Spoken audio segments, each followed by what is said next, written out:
ছেড়ে আমি Abdul Muttalib পালিয়ে যাব না। যদি বলা যাবে গ্রামে অপারেশন হবে, যারা বর্ডার সাইডে থাকে না বুঝলেন, সেসব এক একটা গ্রামে এক একটা অপারেশন হয়ে যায়, বিএসএফ রা আসে চুপচাপ মারে, নিজের ইচ্ছা মতো যা ইচ্ছা করে, বুঝতে পেরেছেন? অনেক সময় সার্চ করে না, নাকা চেকিং হয়, জানেন তো? এই কথা বলেন, এই দেখবেন আমাদের এই রাজরাট কাঠগোলায় নাকা চেকিং কত হুজুরকেও সাইজ করে দিচ্ছে পুলিশরা, বুঝলেন? শুধু বলছে এ খোলো ওই খোলো অমুক খোলো। কিছুদিন আগে তো আমাকে আটকে দিয়েছিল আপনার বন্যা বড়, বুঝতে পেরেছেন?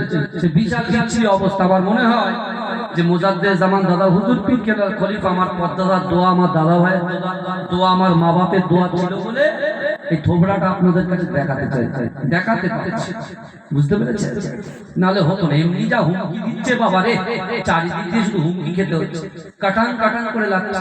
হুজুররা যখন জলসা নেয়, হুজুর যখন আসতে চায় না, তখন কত রকমের বাবারে হুমকি দেয়। যখন হুজুরকে জলসা দিয়ে জলসা কেটে দেয়, তখন হুজুর কোনো হুমকি দিতে পারে না, কারণ হুজুর জানে রাগ করা হারাম। আজও আমার কোনো রাগ নাই, রাগ থাকলে আমি আসতাম না, বুঝতে পেরেছেন? কিন্তু কথাবার্তাগুলো বলতে হবে হিসেব করে। তুমি বলছো আমরা ফুরফুরা মানি, আর ফুরফুরা হুজুরদের জন্য তুমি মারো, তোমাকে নেওয়া যাবে? এই কথা বলে আমার ছেলে আব্দুল আজিজ, আমার জাভেদ ভাই, ডক্টর জাভেদ ভাই, আলোচনা করলেন না, কত সুন্দর করেছেন তো? হ্যাঁ, ওনার ছেলেটা এসে আমি ফটাস ফটাস করে পিছনে চড় মারি আর বলি জাভেদ ভাই জিন্দাবাদ, জাভেদ ভাই জিন্দাবাদ, পিছনে ছেলে দুমদাম চড় মারি। জাভেদ ভাই ভালোবাসা পাবেন আপনি? কথা বলেন না বাবা, এটা এক্সাম্পল দিচ্ছি, সামনে খোলা পাবেন। হ্যাঁ, সেই কারবার চলছে, সেই কারবার চলছে। এ দেখে এই বাংলার জমিনে যখন কোনো মাদ্রাসা ছিল না, মক্তব ছিল না, আজকে যে হিফজুল কোরআন নামটা শুনছেন, হিফজুল কোরআন, এই হিফজুল কোরআনের প্রতিষ্ঠিত ছিল কে? জালালি হুজুর। এই লোক যখন মরে যাবে, আমার ছেলেরা পরের জেনারেশন তাদের মানতে কষ্ট হবে, কারণ ওনারা কার মুখ দিয়ে শুনেছে বলেন তো? মাঝরাটি পীর সাহেবের মুখ দিয়ে শুনেছে, বুঝতে পারছেন না?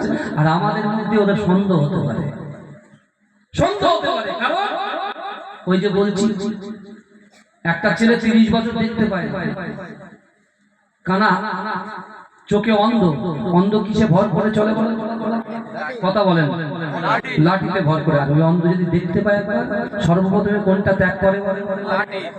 ওই দেখেছেন সব স্বপ্ন। আর আব্বা হামিদ আলী হুজুর আমার বড় আব্বা, একেএম হায়দার আলী হুজুর আমার আব্বা, কি বুঝলেন? জলিল সাহেব হুজুর আমার চাচা। কোমর শুনেননি, আমরা তো শিশু, শুধু বলে না কেউ ধারে কাটে আর কেউ ভারে কাটে, বুঝতে পারছেন? আমরা ধারে কাটছি না, এমনি তো সব অনেকে বলছে বলে মাঝরাটি পুরো শেষ, জিরো, বলে মাঝরাটি জিরো, মাঝরাটি পুরো শেষ হয়ে গেছে। আমার এলাকার, আমার পার্শ্ববর্তী এলাকার মানুষেরা তাদের মুখে মুখে বলে মাঝরাটি শেষ। আচ্ছা, আপনাদের কি মনে হয় মাঝরাটি শেষ? এই কথা বলে মাঝরাটি পীর সাহেব কেমন পীর সাহেব? এখন তো মোবাইলে ভাইরাল হয়ে কত পীর পীর পীর করে পাগল হয়ে যাচ্ছে, কিন্তু মাঝরাটি হুজুর পীর কেবলা কি করেছে? পীরের জায়গায় নিজের নামটা কেটে দিয়েছে। জোরে বলুন, এ বলবেন না সুবহানাল্লাহ? বলবেন না? এখন পীর পীর করে ঝামেলা করছে। হ্যাঁ, আর মাঝরাটি হুজুর পীররা নিজেকে কখনো পীর বলেন। আমি দাদা ভাইকে, দাদা আপনি পীর বলছেন, লোকে বলে তাই তাই তাই, নিচে বলে ঢোল বাজিয়ে পীর পীর করছে, বুঝতে পারছেন না? ওই জন্য ভাই আল্লাহ পাক কোরআনে কি আয়াত দিয়ে আমাদেরকে সতর্ক করেছে, একটু শোনে আমার যুবকেরা, হে নবী পাকের উম্মত উম্মতিরা, হে নবী দেওয়ানারা, আল্লাহর কোরআন জানিয়ে দিয়েছে বান্দা, আহাসিবান নাসু আইয়ুতরাকু আইয়াকুলু আমান্না ওয়া হুম লা ইফতানুন। হে যুবকেরা ভাইরা, একটু ভালো করে বোঝার চেষ্টা করেন। আল্লাহর কোরআন বলছে বান্দা, তোমরা যারা ঈমান এনেছো, তোমরা কি মনে করো আমি আল্লাহ তোমাদেরকে ছেড়ে দেব? ওয়া হুম লা ইফতানুন, আমি আল্লাহ কি তোমাদের পরীক্ষা করব না? হে যুবকেরা, হে নবী পাকের উম্মত উম্মতিরা, আমার আল্লাহ পাক অর্থ দিয়ে পরীক্ষা করবে, আমার আল্লাহ ব্যবসা দিয়ে পরীক্ষা করবে, আমার আল্লাহ যৌবন দিয়ে পরীক্ষা করবে, আমার আল্লাহ পাক পিতা মাতা দিয়ে পরীক্ষা করবে, আমার আল্লাহ পাক ইলম দিয়ে পরীক্ষা করবে। এ যুবকেরা, আজ থেকে ১,৫০০ বছর আগে বিশ্ব নবী রাসূলুল্লাহ সাল্লাল্লাহু আলাইহি ওয়াসাল্লাম সাহাবাদের কাছে যখন এই কথা বললেন, আল্লাহ রাসূলের সাহাবারা আল্লাহ রাসূলকে জিজ্ঞাসা করলেন, ইয়া রাসূলুল্লাহ, ইয়া হাবিবাল্লাহ, হুজুর আপনি বলেন আল্লাহ যখন বান্দার পরীক্ষা নেবে, ওই পরীক্ষায় যদি আল্লাহর বান্দা উত্তীর্ণ হয়ে যায়, আল্লাহ কি এমন তাদেরকে পুরস্কার দেবে? হে যুবকেরা, বিশ্ব নবী রাসূলুল্লাহ সাল্লাল্লাহু আলাইহি ওয়াসাল্লাম বলেছিলেন, হে আমার সাহাবারা, আমি রাসূলুল্লাহ তোমাদেরকে জানিয়ে দিলাম, আল্লাহর কোরআন যখন বলে ওয়াহুল্লা ইউফতানুন, আল্লাহ বলছে বান্দা পরীক্ষা করব, আল্লাহর পরীক্ষায় যখন বান্দা উত্তীর্ণ হয়ে যায়, আমি রাসূলুল্লাহর ওসিলায় আল্লাহ পাক রব্বুল আলামিন ৮টা জান্নাত সৃষ্টি করেছে। ওই ৮টা জান্নাতের ভিতরে সবচাইতে বড় জান্নাত জান্নাতুল ফেরদাউসটা আমার আল্লাহ পাক ওই বান্দার আমল নামায় লিপিবদ্ধ করে দেবে। জোরে বলেন সুবহানাল্লাহ। পরীক্ষায় আপনার পাস করতে হবে। বিশাল আপনি রাগ নিয়ন্ত্রণ করতে পারছেন, আপনি ফেল করে গেলেন, কি বুঝলেন? রাগ নিয়ন্ত্রণ করলে আপনি পাস করলেন। জোরে বলেন। বাপ মা দিয়ে আল্লাহ পরীক্ষা করছেন, যদি সত্যিকারের বাপ মাকে খেদমত করতে পারেন আপনি পাস করে গেলেন। আর যদি খেদমত না করতে পেরে বাপকে এক জায়গায়, আপনি এক জায়গায়, মাকে এক জায়গায়, আপনি এক জায়গায়, বোনের বাড়ি দিয়ে এদিক সেদিক করে রেখে দিলেন, আপনি ফেল করে গেলেন। আল্লাহর কোরআন বলছে, দেখেন, ফালা তাকুল্লাহুমা উফিউ ওয়ালা তানহারহুমা ওয়া কুল্লাহুমা কাওলান কারীমা। আল্লাহ বলছে বান্দা, তোমাদের আচার আচরণে, তোমাদের ব্যবহারে তোমার পিতা মাতা যেন উফ শব্দ না করে। যদি বলে সুবহানাল্লাহ, যদি বলা যাবে না ভাইজান, তাকবীর দেন না, নারে তাকবীর, নারে তাকবীর, নারে তাকবীর। এটাকে জলসা করার অনেক টেকনিক আছে, অনেক টেকনিক আছে। আমি কিন্তু ভূমিকা ছাড়া শুরু করেছি বাবা, কারণ কি বলেন তো, একটু লেট হয়েছে, তাই আল্লাহর কাছে আমারও জবাব দিতে, আপনার থেকে আমার ভয়টা বেশি। আল্লাহর কাছে জবাব দিতে করতে হবে না। এখন সূরা ফাতিহা আলহামদুলিল্লাহ বিসমিল্লাহ করতে করতে 40 মিনিট, আপনি ঘড়ি দেখে দেখবেন 40 মিনিট টাইম চলে যায়। আউযুবিল্লাহ বিসমিল্লাহ থেকে শুরু করবে, খুতবা পড়বে, একদম 40 থেকে 45 মিনিট শেষ না হয় আপনি আমার নাম পুষে নাম রাখবেন, ঠিক আছে? এইবারে কিছু কথা বলছে, এই কথা বলতে বলতে সে কথা বলতে বলতে 10 মিনিট কেটে যায়, থাকে মাত্র কত 40 মিনিট একটা ওয়াজ করতে হয়, বুঝতে পেরেছেন? কিন্তু বাবাজি একটা জিনিস শোনেন, আল্লাহর কোরআন বলছে, আমি বলছি আল্লাহর কোরআন বলছে, বান্দা নাহনু আকরাবু ইলাইহি মিন হাবলিল ওয়ারিদ। ও বাপ, এখানে বসো, ও মাইক থাক, ও মাইক গন্ডগোল হয়ে যাবে গো। ও বাবা যে, এই যে আমার বাবা এখানে আমার পাশে আছে, আমার পাশে আছে, हो गिलमान देखे रास्ता सरकार का, रास्ता सरकार का, हो गिलमान देखे रास्ता सरकार का, रास्ता सरकार का, हो गिलमान देखे रास्ता सरकार का, रास्ता सरकार का, रोला चूमेंगे तलवा सरकार का, तलवा सरकार का। জোরে হবে না? যারা সুবহানাল্লাহ জোরে বলে তারা বাইরে আছে, আমি জানিনি মনে করছেন? মাঝরাটি হুজুর পীররা আওলাদ, আমি অত সহজ নয়। যে কটা সুবহানাল্লাহ বলে তারা তো একদম রেগে পুরো চম্বুকের মতো হয়ে আছে, বুঝতে পারছেন না? তাহলে ভিতরে এসো, তাহলে দূরত্ব করলে আমিও দূরত্ব করে দেবো ভাই, পরিষ্কার কথা। আমি একটা করে জলসা করি, অত সহজ নয়। আমার ভিতরে কিঞ্চিত পরিমাণে অহংকার পাবেন না। আমি আল্লাহকে বলে রেখেছি, মাঝরাটি হুজুর আওলাদ হিসেবে অহংকার আসবে, মৃত্যুটা হয়েছে, শুনছে? অত সহজ নয়। যা বলছি ভেতরে চলে এসে, তাড়াতাড়ি চলে এসে। আরো জোরে তাকবীর দান তো, নারে তাকবীর। আমি বলবো নারায়ে মুস্তাফা, আপনারা বলবেন মারহাবা মারহাবা।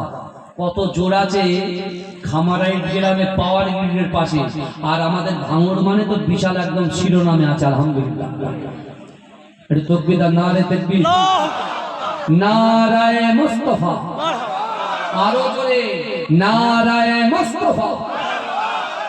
বলার ভলিউম আরো বাড়বে, একটুখানি দাঁড়ান। আল্লাহর কোরআন বলছে বান্দা ফাআইনামা তুআল্লু ফাসাম্মা ওয়াজহুল্লাহ। আল্লাহ বলছে বান্দা তুমি যখন ডান দিকে তাকাও, ডান দিকে আমি আল্লাহ আছি। তুমি যখন বাঁ দিকে তাকাও, বাঁ দিকে আমি আল্লাহ আছি। তুমি যখন সামনে তাকাও, সামনেও আমি আল্লাহ আছি। তুমি যখন পিছনে তাকাও, পিছনেও আমি আল্লাহ আছি। যদি বলে প্যান্ডেলটা চারিদিকে ঘিরে রেখেছে ঠান্ডা যাতে না আসে, আর আল্লাহ আমাদেরকে ঘিরে রেখেছে শয়তান যেন আমাদের ধরতে না পারে। যদি এবারে দেখে সব গুড়গুড় করে চলে আসবে। আপনারা যারা in the boundary piece of paradise জান্নাতের বাগানে বসে আছেন, আজকের দিনে খামারাটি গ্রামের বাবাজি, যুবক, নারী, পুরুষ যারা ইন দা বাউন্ডারির ভিতরে আছে, এরা সকলে শয়তানকে পরাস্ত করে হারিয়ে এখানে বসেছে। জোরে বলো। আর যারা নিজেরা শয়তানের কাছে হেরে গেছে, তারা ওই বাইরে ঘোরাঘুরি করেছে। কি বুঝলেন? যদি বলেন যে এত বড় কথা বললেন, জি হ্যাঁ, আল্লাহ রসুলের কথা। কি আল্লাহ রসুল বলছে পৃথিবীতে যত আমার উম্মত আছে প্রত্যেকের ভিতরে একটা করে শয়তান আছে। এই আমি রাকিবুল আজিজ পীরজাদা, আমার ভিতরেও কিন্তু শয়তান আছে। ভালো করে বুঝবেন। রাসূলুল্লাহ সাহাবা দাঁড়িয়ে বলছে ইয়া রাসূলুল্লাহ, আপনি বললেন সারা বিশ্বের জমিনে যত আপনার উম্মত আছে সকলের ভিতরে শয়তান আছে, তাহলে আপনার ভিতরেও তো আছে। আল্লাহ রসুল মুচকে হেসে দিয়ে বলছে হ্যাঁ অবশ্যই আমার ভিতরে আছে, কিন্তু আমার ভিতরে যে শয়তানটা আছে সে অনেক আগে কলেমা পড়ে মুসলমান হয়ে গেছে। জোরে বলবেন না। সে কখনো আমাকে বাজে কাজের আদেশ দেয় না। আর আমাদের কাছে যে কটা আছে বলে চল হুজুরের সে ফ্রি ফায়ার খেলতে চাও। বুঝতে পারছেন না? বলে আগে হট এখান থেকে, হুজুর মাথা গরম করেছে। ভাইজান একটু মিস্টেক হয়ে গেছে, কি জানেন আমার ভাগনা আছে না, একটা ভাগনা আছে, বুঝতে পারছেন, একাই আমার সাথে কন্ট্যাক্ট রাখবে। বুঝতে পারছেন? এই এলাকায় আমি তো এসছি, আমার আব্বাজান বলেছেন আমি এসছি, তো একাই কন্ট্যাক্ট রাখবে। আর বিশ্বাস করুন আপনাদের দোয়ার বরকত দেখো, সত্য কথা, কাঁচা সত্য। আল্লাহ তো সামনে, আল্লাহ তো আছেন আমাদের সাথে। এত পরিমাণে জলসার চাপ, বুঝলেন, কোনটা ধরি আর কোনটা ছাড়ি নাফসের ভিতরে ঝগড়া হয়। বুঝলেন? এ বলছে হুজুর 20,000 দেবো, ও বলছে হুজুর 15,000 দেবো, খামারাটি বলছে 7,000 দেবো। তো আমি 7,000-এর জলসায় তো বিশ্বাস করে কাছাকাছি হবে, বাড়ি 2 মিনিট ঢিল ছুড়লে বাড়ি চলে যাবে। এই শুনছেন? হ্যাঁ, আবার এরা বাজেট করছে হুজুর 10,000 দেবো, আপনি আসেন। আমি কোনটা ধরবো আর কোনটা ছাড়া আপনি বলেন। কিন্তু খামারাটি যে জলসাটা আমার ভাগনা বলেছিল কথায় কথা, আমি ওটা লিখতে ভুলে গেছি।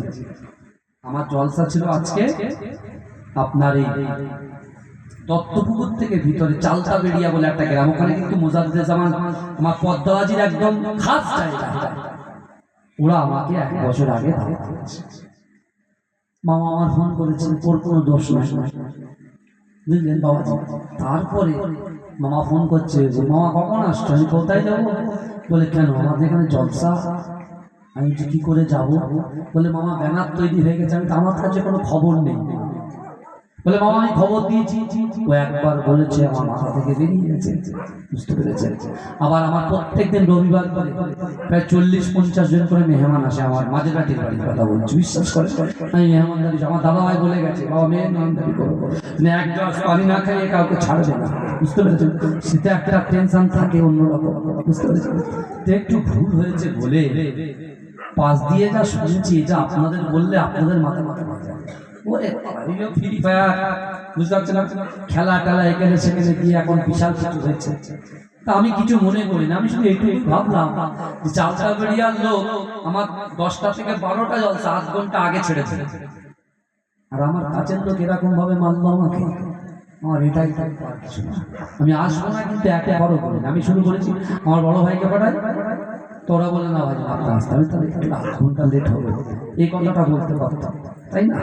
কিন্তু আমার বাবাজি, আমি খোলাখুলি বলতে ভালোবাসি বাবা, আপনারা আমাকে ভালোবাসেন। আপনারা যদি ভালো নাও বাসেন আমার দাদা ভাইয়ের হুকুম যে আমার এলাকাবাসীকে তোমরা ভালোবাসবে, জোরে বলো। সেই আদর্শ কিন্তু, আর সেই ব্লাড কিন্তু কাটলে কিন্তু মাঝরাটি হুজুরের খুনি পাবে, হায়দার আলী হুজুরের খুনি পাবে। ওই জন্য বলছি একটু হিসেব করে চলতে হবে বাবা, একটু হিসেব করে চলতে হবে। কারণ এই গ্রামের প্রতি আমার মুজাদ্দেদ জামান দাদা হুজুর পীর খলিফা জালালি হুজুরের চোখ কিন্তু আছে। কত অবদান আছে না নাই, কথা বলেন 100% আছে, মাঝরাটি হুজুরের অবদান আছে। হ্যাঁ, হুজুরের আওলাদ একটু ভুল করেছে, ঠিক আছে, একটু মিটিয়ে দিতে। কই একদিনে তো আমরা যাইনি, 3 বার এসেছি, একবার কতবার ডেকেছি, একবারও যাইনি। একবার আমি বলেছি খাওয়া দাওয়া করাবো, ভাই তোমরা যাবে, যাইনি। ভাই আমাদের কি মানুষ ভালোবাসে না বলে মনে হয়? কথা বলেন না। আমি যদি একটা প্রতিষ্ঠান করি বা আমি যদি একটা কমিটি বা কিছু একটা সংগঠন করি, কি আপনারা আসবেন না?